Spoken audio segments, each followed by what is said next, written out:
The philosophy of the Blood Dragons is be yourself, express yourself, have fun. They keep their core small, but allow you to hang in their space if you're cool. They don't try to recruit everyone like some teams. They try to recruit the right people. Not all work out, but the right people stay.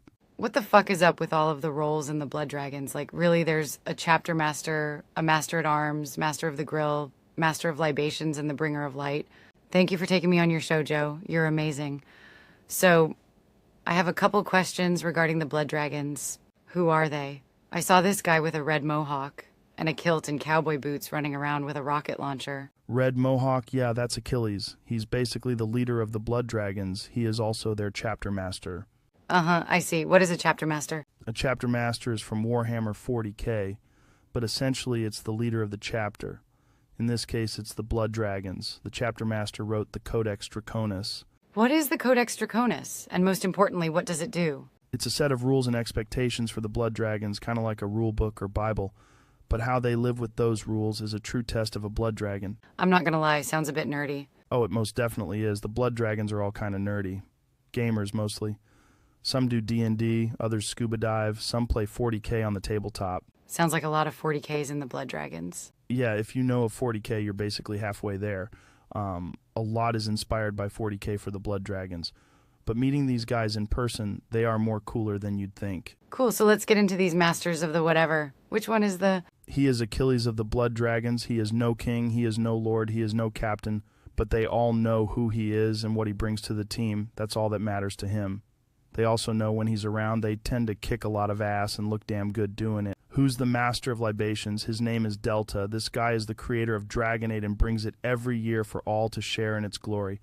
Blood Dragons, Auxilia, friends, enemies, all are welcome, a taste of his gifts, all for the glory of the Blood Dragons and decay of nations. What is Dragonade? Is it like a sports drink or something? Dragonade is like a jungle juice, but better. Like, have you ever had jungle juice? Yeah, I had jungle juice once or twice. Pretty shitty stuff if you'd ask me. Imagine that, but it tastes amazing. And the more Dragonade the Blood Dragons drink, the better they play. It kind of like gives them superpowers. Holy shit. So Dragonade is in itself a performance drink. The more they drink, the better they play, right? Well, Professor from the SD Wolfpack would disagree, but I've witnessed that the more they drink, the better they play. However, if they drink too much, they meet the Dragon Slayer. Wait, there is a Dragon Slayer on the Blood Dragons? That sounds kind of counterintuitive. It's a mythical being, if you will, a boogeyman of sorts. The Dragon Slayer will come and slay the Blood Dragon if he drinks too much Dragonade. Basically, that means the Blood Dragon is combat ineffective. Like the player is too drunk to play? Or is he dead? Yes, some can argue a bit of both. This has happened to quite a few Blood Dragons over the years. Who is the Master of Arms? Is he like the gun guy or something? The Master of Arms is Hammer. He has a arsenal of paintball guns. From pumps to launchers, Hammer has it all. He's also a certified die tech. He's also the main guy that handles the initiates for the team. Is there a couple more masters I've missed? Yeah, but let's not forget the mixer of the elixir. That's Butters. He's the proud son of Achilles. Elixir helps ward off the Dragon Slayer. Oh, I get it now. The Dragon Slayer is not just the boogeyman. The Dragon Slayer is dehydration. It all makes sense now. Lots of symbolism and metaphors. Yeah, these guys are an eclectic bunch, but once you hit their wavelength, you'll understand them. They even have their own language per se. Whoa, dude. Let's not get into that yet. We still need to go over all the rest of these titles. Gotcha. Well, let's see here. There's Master of the Grill. That's Mac. The big dude that cooks for the team. There's also the Bringer of Light. The Bringer of Light? That sounds cool and unique. What's that? That's Rose. He is the Bringer of Light. He brings the light at night for the team. Wait, so he's just a guy that brings light and they give him a title? Rose does way more than brings light. He brings so much more to the team with his knowledge of pumps, the game, and he is also the master of the Hormesis drip. I am so lost right now. It seems like the Blood Dragons got a lot going on. They do, but they are also a meritocracy.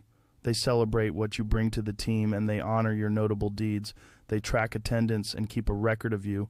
In time, they honor you with a purity seal to show you how much you have honored them. What is a purity seal? It's a handwritten list of notable deeds you did for the team along with your titles and achievements. A way for the Blood Dragons to honor you, and you carry a seal proving you have honored them. That's also from 40k. That's very sweet of them. Who decides what on the Blood Dragons? Initially, it was Achilles when he was team captain. Now they have a thing called a Dragon Council. It's a close group of guys that play often and talk often regarding the team, and they make tough decisions. They also help the team with the various off-field matters, like admin and logistics. So the Dragon Council basically works for the team, so the rest of the team can what? Simply show up and play, but all of the Blood Dragons contribute in some way, shape, or form. Some come and go, but it's a bunch of good guys that stay. What if I wanted to join the Blood Dragons, but I'm unsure about my commitment level? Well, first off, you'll be an initiate. You'll have a year to show up to Decay of Nations and attend the 5 main events the team has throughout the year and a walk-in. So basically 6 games. Just enough for the team to really figure you out. What if I can't make all those games? Let's say I'm pretty casual. The Blood Dragons are pretty casual compared to most paintball teams, but if you can't make the requirements in a year's time, there will be a decision on the council to either make you an affiliate or extend your time as an initiate to complete the process. What is an affiliate? Is it less than or worse than an initiate? An affiliate is someone who can't be a Blood Dragon. Either they couldn't fulfill the requirements or there's some reason why they can't order a jersey. Those that can order a jersey but don't are called scaleless dragons. Being a Blood Dragon, they've grown their scales and have a legit jersey. What if I'm a lone wolf kind of person? Let's say I don't want to commit to the Blood Dragons team, but still want to fight beside them from time to time if I can. What role is that? Oh, that's easy. You'd be considered an auxiliary. That's kind of just a tag-along kind of person that's cool with the Blood Dragons. If you've done it for a while, you'll be promoted to affiliate. What is the difference between auxiliary and affiliate? Auxiliary do not have access to purchase an initiate jersey. The affiliates do. They are considered higher than an auxiliary, basically an unofficial Blood Dragon, like a cousin or something like that. Not a battle brother, fully scaled Blood Dragon. So, what if I joined the Blood Dragons, I completed the requirements, now what? Once you've made 5 main events, including Decay of Nations, and attend a walk-on game, you are now all Blood Dragon and can purchase legit jerseys.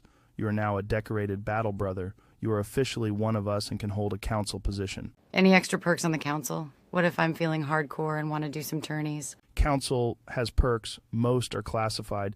They make a lot of decision for the team. Some may say it's the room where it happens. Their decisions can go from design choices or making real tough decisions so the whole team doesn't have to. But if you're really wanting to do tourney stuff, you'll be listed as a vanguard of the Blood Dragons. Basically, it's the tournament group of guys wanting in on the upcoming tourney. Let's say life happens. Life happened and I can't play as much as I used to. What happens if I'm already a Blood Dragon? The Blood Dragons are no strangers to that kind of thing. They are a team full of guys with lives. So once you tell the team that, you'll be considered to the reserves. That's a list of non-active Blood Dragons that don't play more than twice a quarter. Is being on the reserve a bad thing? Am I stuck there? No, not at all. It's just a way to understand your commitment level at the time, and you'll go back to active Blood Dragon as soon as you are able.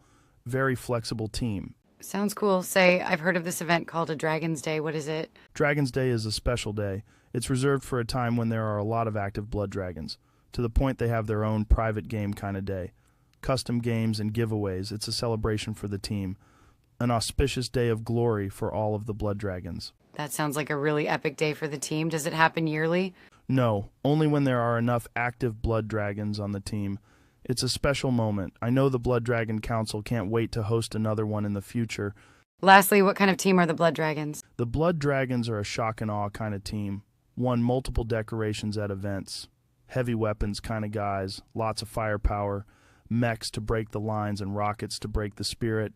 They have launchers, mechs, and are great at locking down a point or breaking through. They bring the boom. Mechs. What are mechs and what do they do? Mechs are essentially walking tanks immune to paint and can only be taken out by a rocket at Decay of Nations.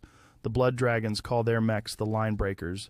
Leading the Line Breakers is Iceman. He's the big mech and pilots the BDSM with Cash. Big Mechanic is a mechanic, basically. Wait, did I just hear BDSM? Is that a kinky thing or what? Yes, and yes. The BDSM is an acronym for Blood Dragon Scout Mech. Currently, the Blood Dragons have 2 mechs, BDSM Mark II and Mecha Achilles Mark III.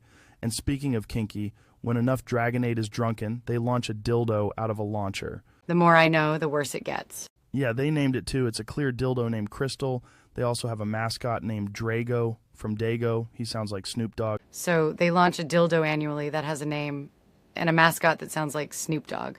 This team sounds ridiculous but cool. Yeah, it's kind of a reflection of what paintball is overall as a sport. It's ridiculous but cool.